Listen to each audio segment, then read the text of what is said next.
Favorite in what sense? Because there's some that are just like theologically speaking, just like whatever. My favorite Bible verse would be, oh, this is horrible because I always get mixed up. Is it Romans 8:5 or Romans 5:8?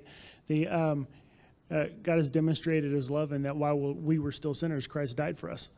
I mean, that right there. Everybody loves John 3:16, and I'm like, no, Romans 5:8. I think that one is just always come back to that.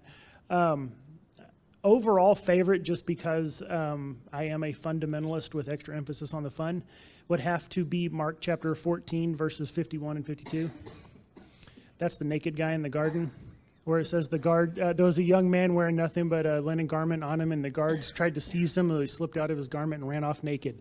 Of all the sorts of things that are in the Bible, I'm like, that is amazing. Why is that in there? There was a streaker in the Garden of Gethsemane. Like, okay, whatever. What do you guys? You say that's an easy question, but it's probably really hard because it's like, again, how does one choose, right? There's so many. What's the criteria? I love, and I don't even remember which verse it is. It's God gives grace to the humble, but opposes the proud. It's in James, it's in Proverbs, and it's in Peter, is it? Or Peter probably says it. I think so. It's in the Bible, like word for word, 3 different times. I love that. I love that verse. It's a good reminder for me and a way to do ministry and how to be. But I also love 2 Corinthians 10:4-5, which was it was the first Bible verse I memorized before I was even a Christian, because I was tricked by my family to listen to Christian heavy metal as a kid. And so the name of the album was Weapons of Our Warfare. And so at the beginning is a person narrating, and so the verse is, for the weapons of our warfare are not carnal, but mighty through God for the pulling down of strongholds, right? And so that kind of set in, but then as I grew and developed, like that became like a verse that's really important to me. It's like, oh yeah, that's kind of what we do as apologists, right?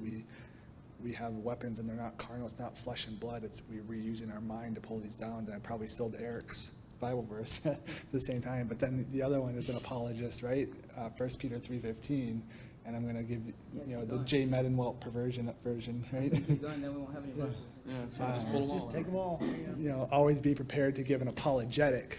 So the Greek, that apologia, that would be probably what I would say the best translation. Not most versions say defense. And so again, it's not that easy of a question, but easy in the sense of no pressure, right? Because you can't get it wrong. You can talk about a naked guy like Marc, and it's not a wrong answer. So.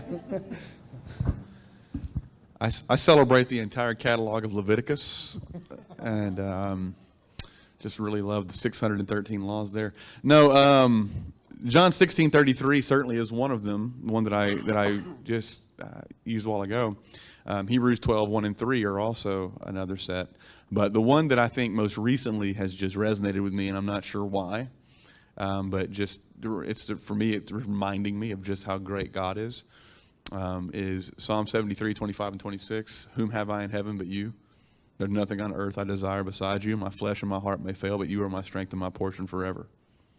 To me, this in recent weeks, that particular passage has just meant more to me than I could have ever dreamed it would have. And I don't really have there's nothing traumatic's happened, there's nothing crazy that's going on, but just that reminder that really, if everything I loved and everything I owned and everything that I valued and everything that I cared about was stripped away, and I still had Jesus, it causes me to ask the question, would that be enough? And I would love to sit here and go, well, yeah, of course it would be, but I don't know. And it's a crisis sometimes that I have to come to and go, would he be enough for me? And so that verse reminds me that even in those moments, when crisis does come and when pain does come and when heartache does come and when loss comes, I didn't have anything really to begin with other than God anyway. And so just that reminder to trust in him, because he is my strength. He is my portion, not my own strength, my own doing, anything like that. So I've really loved that verse as of late, just that reminder of God's sovereignty and just my dependency on him. I was actually kind of thinking of going the route that Marc had went, because when I took my kids on Halloween, we went to some churches. And then one lady told my kids, give me a verse and I'll tell you some candy. And I was really tempted to tell my daughter, say this verse, like a really inappropriate verse. Because there's a lot of surprisingly interesting, I would say, you'd blush. Rated R verses in Scripture. But it's also something I appreciate about Scripture, about how unedited it is, where it's like just open exposure and transparency. Anything from... I won't say that one, which is funny because I'm thinking I'm not going to say a Bible verse in church. Let's not do that. But no, I'm not. Ask me later. But then there's also there's a verse where God's talking to his people and he says, you're playing the harlot, which is basically you saying you're being a whore and you're not faithful to me. In fact, you lift your skirt to everyone who walks by. And it's just like, whoa, what, did I pick up the right book, 50 Shades of Jesus or something? Like what, it's very provocative, Song of Solomon. There's lots of, sorry, my ADHD medicine's wearing off, so my filter's kind of wearing off too. But what's funny too is that you have people who even take verses so out of context, it's almost embarrassing. There was a gift card one time in a Hallmark store.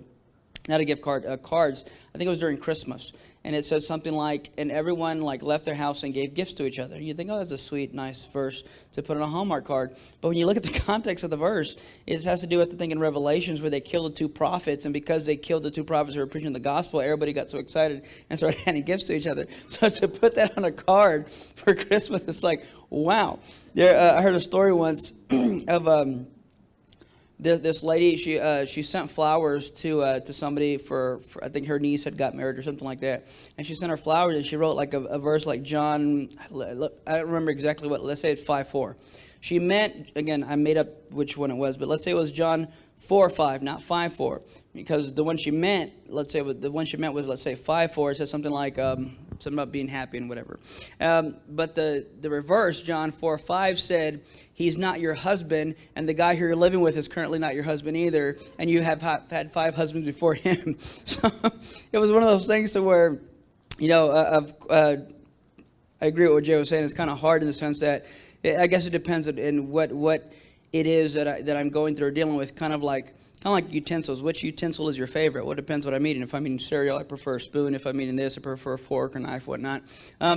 Different seasons, to use the Christian language, different seasons of my life. Sometimes I turn to different books of the Bible, look for different things. But overall, like with apologetics, I'm definitely what Jay was saying. 2 Corinthians 10:4-5. I'm on board with that because that for me is, we're talking about what spiritual warfare is, and I often argue, in fact, in one of the things I referred to earlier, I say if you want to be effective in evangelism and spiritual warfare, then biblically speaking, you can't do it without apologetics. And I tell people, if you don't like that, take it up with the author. I just read the book, I didn't write it. It's what Scripture tells us to do. But one of the verses that I've liked overall, even before I was really getting into ministry, the verse that says, I would have lost heart unless I had believed that I would see the Lord in the land of the living. What I like there is, while he's definitely giving credit to the Lord, doing everything. This is David talking. I think it was in Psalms. He's also saying, but I had to believe it for myself. I couldn't depend on someone else to believe that for me. I couldn't depend on someone else to have that faith for me. I had to believe it for myself that I would see this. And if I hadn't done that, I wouldn't be here.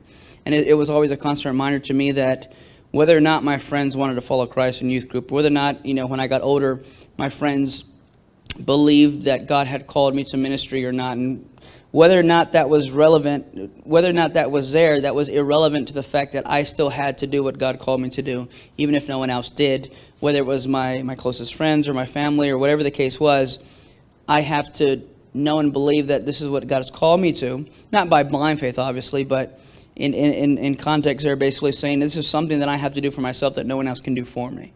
And if I can do that and stay faithful to what God's called me to, then I too will see the goodness of the Lord in the land of the living, as David said.